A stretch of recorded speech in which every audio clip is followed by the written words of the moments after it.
Today, you will meet Daniel, a man who stumbles upon a forgotten list he wrote a decade ago. What starts as a simple memory unleashes a series of events that force him to confront his deepest fears. What secrets does this list hold? His decision will change his life forever.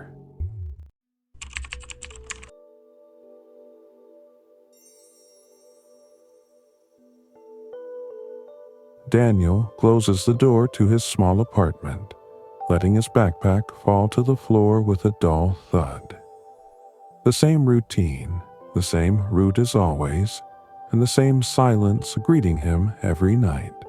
But today, something different awaits him. While searching for a receipt in the forgotten desk drawer, his hand brushes against a piece of paper folded multiple times. He unfolds it, and his breath catches as he recognizes the clumsy yet familiar handwriting. His handwriting from a decade ago. It's a list, not just any list. The list, the one he wrote on the eve of his 20th birthday, filled with dreams and promises he had vowed to fulfill before turning 30. His fingers trace the words: learn to play guitar, run a marathon, learn a new language, write a book. All crossed out, not because he achieved them, but because time erased them with indifference. A lump forms in his throat. 10 years later, he's still working in a windowless cubicle, exchanging trivial phrases with coworkers who barely know him, and returning to an empty home where even the furniture seems reluctant to stay. The list hits him with the force of a mirror reflecting all he could have been but wasn't. What shakes him the most is a phrase scrawled at the bottom, almost like a cry from the past. If not now, when? The echo of those words reverberates in his mind, filling the apartment with a silence heavier than ever. Daniel sets the list on the dining table and stares at it, as if it were some kind of talisman or a map to a life he's let slip away. A bitter sensation mixes with an unexpected fire growing in his chest. He's no longer 20, but he refuses to let that version of himself judge him without doing something about it. Without overthinking, he makes a decision. He will fulfill every item on that list, one per month over the next year. Not for the Daniel who wrote the list, but for the one sitting in front of it today, ready to face the weight of forgotten dreams. He glances at the calendar on the wall. It's December 29th. He has exactly 2 days to prepare before the new year begins. The first goal is already decided. He wants to learn to play the guitar, a dream he buried after his father's death. That guitar, still tucked away in the closet, was the only thing left untouched after the emotional chaos that consumed him when his family fell apart. Although he hasn't played it since, it's always been a silent reminder of everything he once wanted to be. Daniel opens the closet, and there it is, covered in a fine layer of dust. His hands tremble as he picks it up. He doesn't know if it's from emotion, nostalgia, or fear. Sitting on the couch, he plucks the strings. The sound is rough, out of tune, but it doesn't matter. That first note is the beginning. Without realizing it, he's already answered the question written at the bottom of the list. When? Now. After a couple of days trying to learn on his own, Daniel realizes it's not as easy as he imagined. His fingers are stiff. The strings feel like wires cutting into him, and the notes he tries to coax from the guitar are a mess. Frustrated, he decides he needs help. A quick internet search leads him to a small ad. Guitar lessons at the Cultural Center. Come with enthusiasm. Your level doesn't matter. The first class is scheduled for Saturday morning. Daniel feels out of place as he enters the room, where a diverse group of people tune their guitars and chat animatedly. At the front, a lanky man with messy hair and a carefree smile tunes his own guitar. He's Lucas, the instructor. "We all start from zero," Lucas says, noticing the insecurity on Daniel's face. His voice is warm, confident, breaking down any barriers. The first lessons are awkward, but Lucas's approach goes beyond teaching chords. He talks about how music is a way to express oneself, a means to connect with something deeper. Each class ends with a small reflection or personal story that lingers in Daniel's mind long after the notes fade away. One afternoon, after class, Lucas invites Daniel to stay for a jam session with other students. Although hesitant at first, Daniel agrees. He watches Lucas glide through the notes with an ease that seems magical. Lucas notices his gaze. "What made you stop playing?" he asks suddenly, as direct as an arrow. Daniel doesn't know how to respond at first. Finally, with a sigh, he murmurs, "My father passed away. Everything that made sense fell apart after that." Lucas nods slowly, as if he understands more than Daniel is saying. Sometimes, we leave things behind because they remind us of pain, but they can also remind us of what still matters. If it hurts, it's because it still means something, don't you think? That night, on his way home, Daniel reflects on those words. Lucas isn't just teaching him to play. He's helping him confront the fear that comes with rediscovering what he once loved. The first month passes like a whirlwind of chords and clumsy fingers that gradually become more skilled. Daniel strums the strings with growing confidence and discovers that music not only stirs memories, but also rekindles a spark he thought was long gone. By the end of the month, he manages to play his first full song, a simple melody, but enough to ignite something inside him. With that small accomplishment, Daniel feels ready for something more.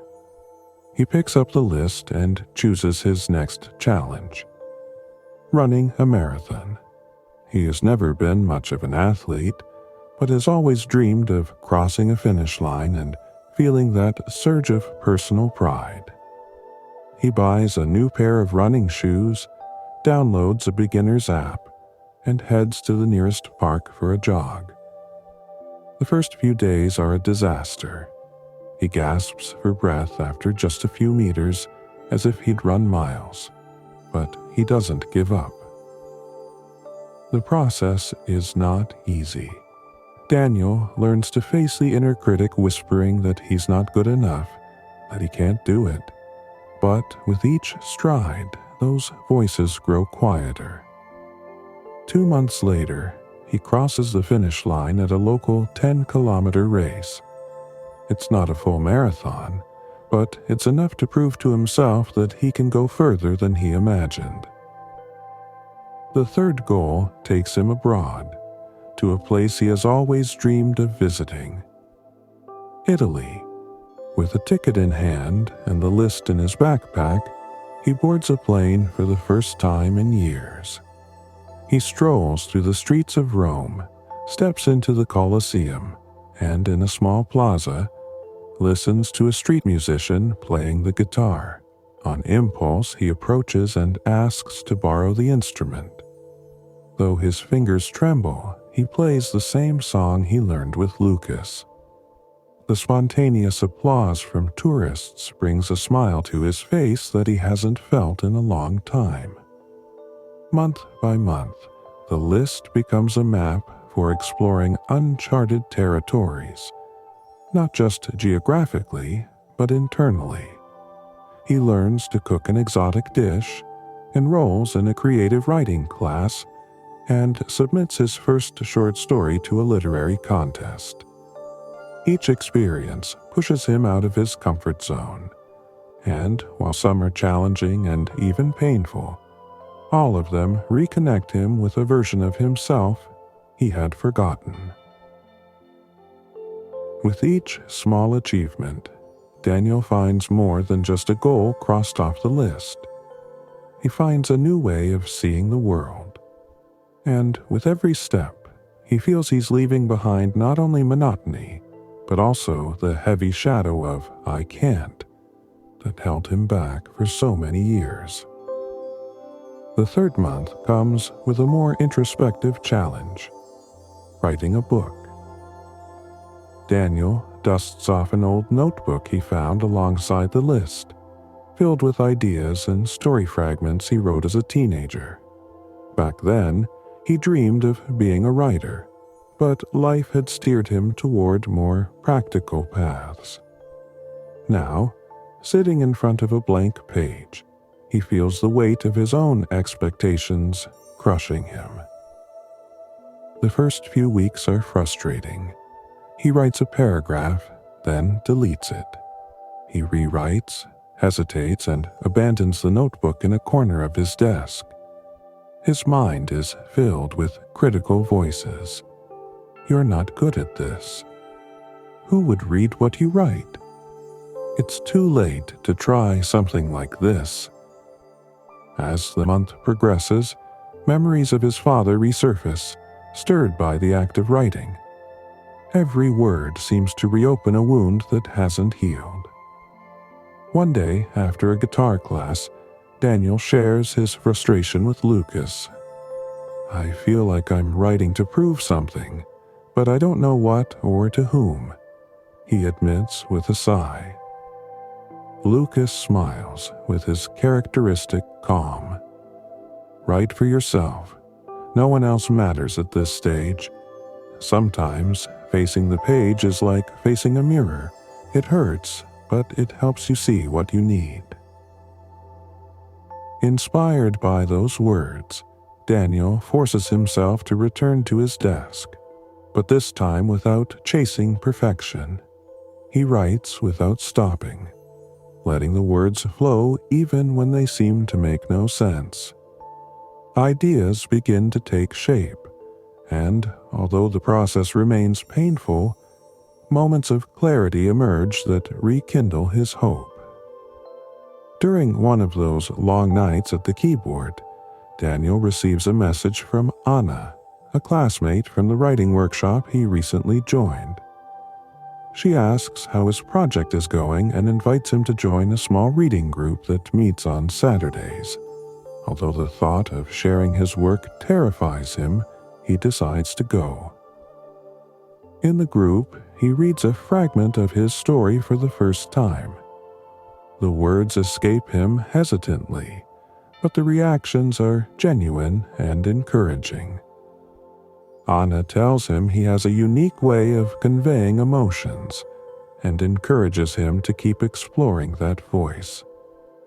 For the first time, Daniel feels that his writing not only has value but can also be shared. As the month progresses, the barriers begin to fall. He discovers that the stories he writes are not just a creative exercise, but a way to reconcile with memories that haunt him. The pages fill with fragments of his life, some painful, others tinged with nostalgia, but all of them authentic. Although the book is far from finished, Daniel knows he has taken an important step, facing himself and the fear of not being enough. Time moves on, and with each goal achieved, Daniel feels himself transforming. His life, once gray and repetitive, is now filled with vibrant moments. But as he continues forward, he notices a weight inside him, a void he can't ignore no matter how hard he tries. He knows exactly what it is, though he's avoided confronting it: his broken relationship with his mother. The seventh goal on the list forces him to face this reality. Repair an important relationship, he wrote years ago, likely without imagining how much it would mean for his future. His hands tremble as he looks at those words. It has been almost 5 years since he last spoke to his mother, after an argument that left deep wounds. They drifted apart, and although he's tried to justify his silence, he knows that time doesn't heal distances. It only makes them larger. Days pass as Daniel tries to muster the courage to take the first step. Every time he approaches the phone to call her, his mind stops him with memories of accusations, of the hurtful words they exchanged. As the weight of the decision overwhelms him, he turns to Lucas for advice. "What if she doesn't want to talk to me?" Daniel asks one night after class. Lucas, ever calm, looks at him intently. "That's not up to you. The only thing you can control is what you're willing to offer. Sometimes, the simple act of trying is enough to start healing." Those words propel him forward. One afternoon, after hours of indecision, Daniel dials his mother's number. His heart pounds as he listens to the ringing. When she answers, her voice sounds more fragile than he remembers. There's an awkward silence before Daniel speaks. "Hi, Mom. It's me." The conversation is awkward at first, filled with long pauses and tentative phrases, but as they talk, something begins to crack in the wall that has separated them for years. They speak about simple things at first, avoiding the topic that truly matters. But before hanging up, Daniel musters the courage to say what he's held back for so long. "I'm sorry for drifting away. I've been thinking about you a lot. I want to fix things, if you're willing." On the other end of the line, his mother takes a deep breath. "I'm sorry too, Daniel. I miss you." That response is enough for Daniel to feel a spark of hope. Not everything can be fixed in one call, but at least he's taken the first step. That night, as he looks at the list, he realizes that fulfilling this goal isn't just about mending an old wound, but building something new, something that has always been there, waiting for him. The first weeks after the call with his mother are promising. They talk frequently, and Daniel even starts visiting her on weekends. Slowly, it feels as though the lost time could be recovered. But beneath that layer of optimism, tensions linger, unresolved. One day, while they're having coffee in the kitchen of his childhood home, a casual conversation about his father escalates into an argument. "You always blamed me for what happened," Daniel says, unable to hold back. His voice carries a sharp edge of reproach. "I don't blame you," his mother responds, rising from the table with a frustrated gesture. "But you were never there when I needed you the most." Her words crash between them like a wall that seems impossible to break down. Both fall silent, their emotions raw and overwhelming, unable to meet each other's gaze. Daniel feels a knot in his stomach. In mere minutes, everything they had begun to rebuild seems to collapse. He leaves the house without saying goodbye, the echo of his mother's words hammering in his mind. As he wanders aimlessly through the streets, the voice of his inner critic returns, louder than ever. None of this makes sense. Achieving goals doesn't fix anything.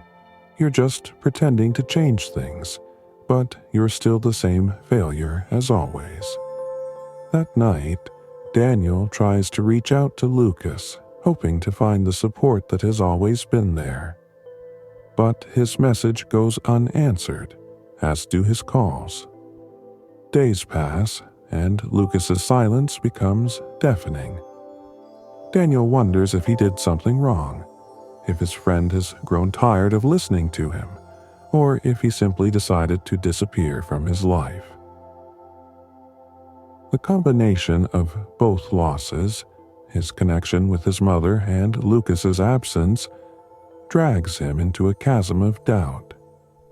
He sits in front of the list that used to guide him, but now it looks like nothing more than a piece of paper filled with expectations he's no longer sure he wants to meet. The fire that once drove him seems extinguished. What's the point of trying if, in the end, nothing changes? For the first time since beginning his journey, Daniel considers giving up. He feels alone, as if all the progress he's made was nothing more than an illusion. That night, he turns off the light with the list still on the table, unable to face it. Yet somewhere deep inside, a faint spark refuses to fade. The next morning, Daniel wakes with a sense of emptiness.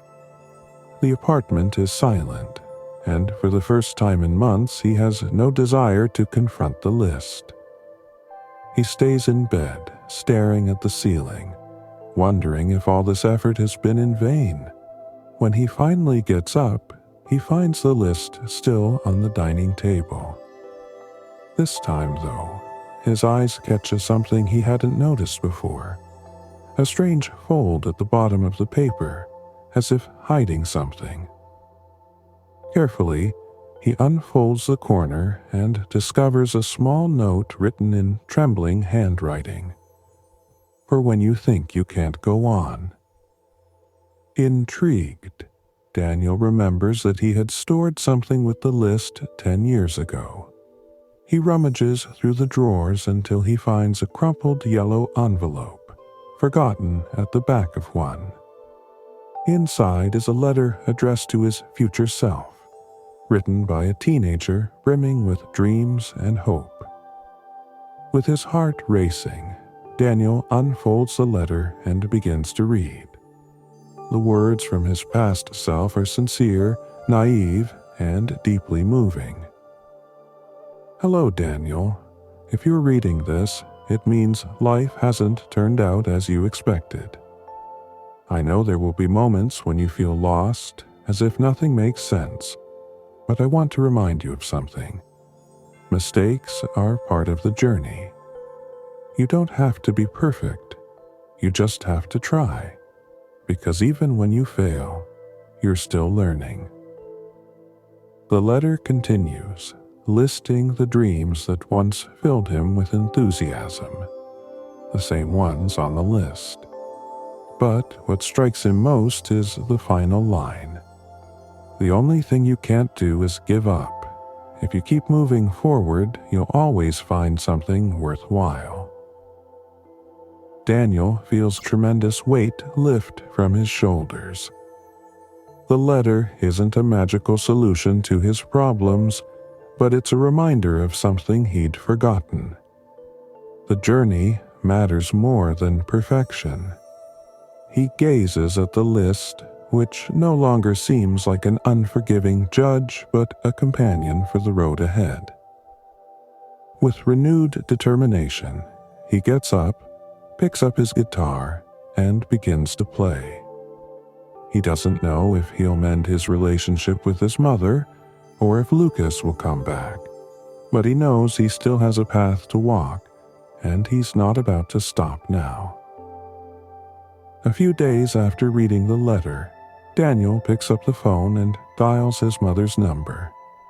He's unsure of what to say, but knows that staying silent isn't an option. His heart pounds as he listens to the ringing until she finally answers. "Hi, Mom. It's me again," he says, his voice a mix of timidity and determination. "Daniel," his mother replies, her tone softer than he expected. The weight of their previous argument still lingers, but this time both seem willing to face it. They speak frankly for the first time in years about what drove them apart. Daniel admits his fears and his tendency to run away when things get tough. His mother, in turn, confesses that she never wanted him to feel guilty about what happened with his father, but didn't know how to reach out to him after their loss. "I want us to start over, Mom. I don't know how, but I want to try." "So do I, Daniel. I want that more than anything." That conversation marks a turning point. From then on, their encounters become less tense and more meaningful. They begin rebuilding a relationship based not on who they were, but on who they can become. One afternoon, while they're together, his mother shows him an old photo album she'd kept. In one of the pictures, Daniel is holding his father's guitar, smiling a smile he hasn't seen in years. That moment reminds him of how much he has changed and what he can still create. Over time, Daniel revisits the list, but not with the aim of crossing off each goal like a checklist. Instead, he decides to redefine it. It's no longer about achieving old dreams, but adjusting them to the person he's becoming. He adds new goals, like writing an original song, reading more books by unknown authors, and spending more time with the people who truly matter to him. Music remains a cornerstone. One day, Lucas reappears as if no time had passed. He explains that he needed to take a break to deal with personal matters, but is ready to be a friend and mentor again. Daniel, far from holding a grudge, thanks him for everything he taught him and invites him to listen to one of his recent compositions. It's his first original song, a tribute to his father, his mother, and all the aspects of his life that have taught him something valuable. Writing also comes back to life. Daniel submits his first manuscript to a local contest. Though he doesn't win, the encouraging feedback motivates him to keep going. In the reading group, his peers celebrate his progress, and Anna becomes someone special, a constant presence reminding him of the importance of sharing moments, both good and bad. Now, the list is no longer a reminder of what he failed to accomplish, but a flexible guide inspiring him to continue exploring. More than transforming his life, Daniel has transformed himself, finding value in every small step and every connection he's made along the way. The cold December air brushes Daniel's face as he walks through the park he hasn't visited in years. The place looks just as he remembers: bare trees, solitary benches, and the spot by the lake where he used to sit with his father. It was here, more than a decade ago, that he wrote the list that changed his life twice. Today, he returns with more than just a piece of paper.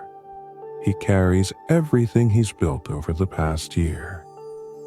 In a worn-out backpack, he carries 3 items that symbolize his journey: the guitar he dusted off at the start of the year, the manuscript of his book still untitled, and a letter for his mother. When he reaches the bench by the lake, he sits down and places the backpack beside him. For a moment, he simply watches the water, letting memories wash over him. On this very bench, his father had given him advice that would echo for years. "Always keep moving forward, Daniel, even if you don't know where you're going." The path reveals itself to those who keep walking. For a long time, those words were a distant echo, but now, sitting in the same place, he finally understands them. He takes out his guitar and begins to play a simple melody, a mix of chords he's been working on for weeks. It's his first original song, a tribute to his father, but also to his mother, Lucas, Anna, and everyone who has been part of his transformation. The notes float through the air, blending with the soft sound of the wind and the rippling water. When he finishes playing, he takes out the manuscript of his book and opens it to a marked page. He reads a passage aloud, written with this moment in mind. It's not about crossing goals off a list. It's about learning, falling, and getting back up. It's about discovering that the path isn't perfect, but it's always worth walking. Finally, he takes out the letter for his mother. It expresses everything he couldn't say in words: his love for her, his regrets, and his gratitude for giving him the strength to keep going. He knows that when he gives it to her, it will be another step toward the connection they are rebuilding together. As he packs his things, Daniel looks up at the sky and smiles. He has closed a chapter, but he knows this isn't the end. It's the beginning of a new stage, one where he doesn't need lists to guide him because he has learned to trust himself and the path he's creating. With the backpack on his shoulder, he rises from the bench and walks toward the future, leaving behind the weight of the past but carrying with him the lessons it taught him. The start of the new year finds Daniel in a completely different place, not just physically, but emotionally. The list, which had anchored him for so long, has fulfilled its purpose. It forced him to look inward, confront his fears, and find something deeper. But now, as he places it in a frame on his living room wall, he no longer sees it as a guide of tasks to complete, but as a reminder of everything he has learned. Every morning, Daniel wakes up with a renewed sense of purpose. Not because his life is perfect, but because he has stopped chasing that unattainable perfection. He's learned to cherish the small moments: quiet conversations with his mother while they prepare breakfast, impromptu jam sessions with Lucas and other friends, laughter with the reading group, and long walks with Anna along streets that once seemed gray. One afternoon, while sitting with Anna at a cafe, an idea excites him. He pulls out his notebook and writes on a blank page. New list, new goals. But this time, he's not alone. "What's that?" Anna asks, glancing over his shoulder. "It's a new list," he replies with a smile. "But this time, I want it to be different. I want to share it with the people who matter to me. For all of us to add something that inspires us to grow together." Anna looks at him with admiration. "That sounds amazing. What's the first goal?" Daniel thinks for a moment and writes, "Host a dinner with everyone who has helped me this year." It's a small gesture, but one that feels like an homage to the path he's traveled and the connections he's built.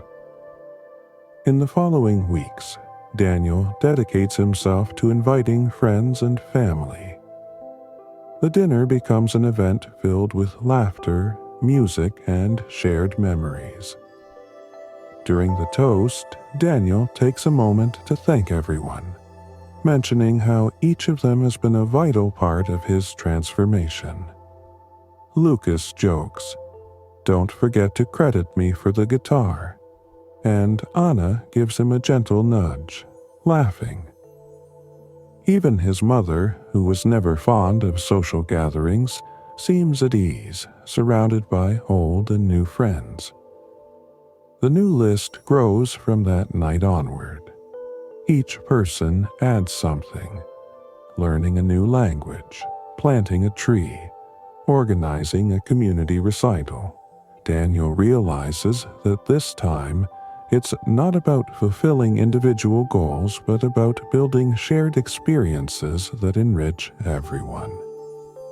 Although he has changed, what defines him now isn't his accomplishments, but his ability to embrace imperfections, enjoy the present, and keep learning. Daniel knows there will always be more lists, more paths, and more challenges, and that's what makes life truly exciting. The night of the concert has a special atmosphere. Soft lights illuminate the small stage at the cultural center where Daniel first took guitar lessons. Chairs are arranged in a semicircle, and the audience's murmurs are warm, filled with familiar faces. His mother, Lucas, Anna, his reading group friends, and others who have supported him on this journey. Daniel steps onto the stage with his guitar in hand. His heart beats strongly, not from nervousness, but from excitement. He sits on a stool and adjusts the microphone, glancing at the audience. His mother sits in the front row, and for a moment, their eyes meet. She smiles, and he feels an indescribable warmth in his chest. "Thank you for being here tonight," he begins, his voice steady but serene. "This year has been an incredible journey, full of ups and downs, lessons, and so many people who've shown me I don't have to do it all alone. Tonight, I want to share something that means a lot to me. A song I wrote for someone who will always be with me, even if not physically. This is for my father." The audience falls silent as Daniel begins to play the first chords. The melody is soft, almost melancholic, but as it progresses, it fills with hope. The lyrics are an open letter to his father, remembering the moments they shared and thanking him for the lessons he left behind. "Even though time took you away, the notes you played remain. Your song lives in my heart, and now I sing it for you." As the song reaches its climax, Daniel feels a peace he's never experienced before. It doesn't matter how many mistakes he made in the past or how many times he doubted himself. What matters is that he's here, present, sharing something that connects him to his essence and to others. When he finishes, the audience erupts in applause. Some even rise to their feet. Daniel slowly lowers the guitar and stands, looking at the crowd. He doesn't need words to understand what this moment means. His mother stands up and, breaking the formality, hugs him in front of everyone. Lucas claps proudly from the back, and Anna, with a radiant smile, welcomes him as he steps off the stage. As he moves among the people who've been part of his transformation, Daniel realizes something profound. The true victory wasn't checking off the goals on the list, but the journey that led him to rediscover himself.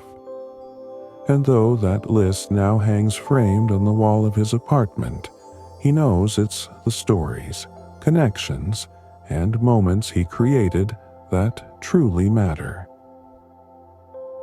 The concert ends, but for Daniel, this is just the beginning of a new song, one in which he is not alone, and where every day holds the possibility to create something new, with purpose, with love, and with the certainty that it is always worth trying.